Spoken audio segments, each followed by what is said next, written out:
Gusto ni Ann Curtis na makatrabaho sina Marian Rivera, Dingdong Dantes, at mas maraming kapuso stars sa paglapag ng It's Showtime sa GMA. Pag-usapan natin yan.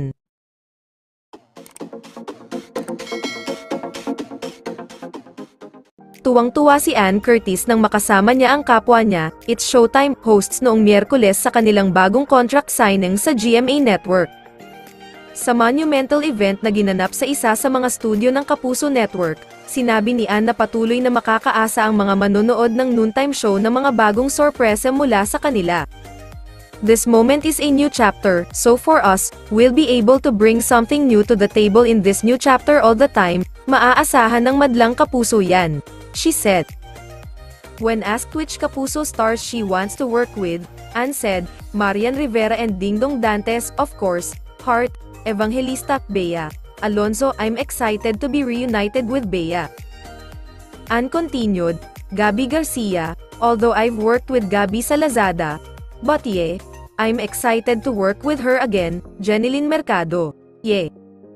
Other hosts present at the contract signing were Vice Ganda, Vong Navarro, Jong Hilario, Karil, Kim Chu, Amy Perez, Ogie Alcacid, Jogs Hugueta, Teddy Corpus, Ryan Bang, Darren Espanto, Ayon Perez, MC, Lassie, Jackie Gonzaga, and Chona Dominguez.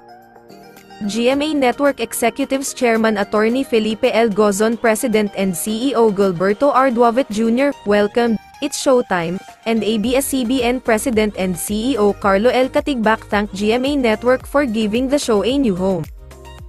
This is a transformative event, a transformative moment. Hindi ito agad nangyari pero ngayong nangyayari na ito. This moment has a very strong, massive, transformative purpose, Vice Ganda said in a touching impromptu speech during the contract signing. Magsisimulang ipalabas ang It's Showtime sa main channel ng GMA Network sa ika-6 ng Abril. Mapapanood din ito sa GMA Pinoy TV, habang patuloy na ipinapalabas ng GTV ang noontime show. At dyan na po nagtatapos guys, maraming salamat sa panonood.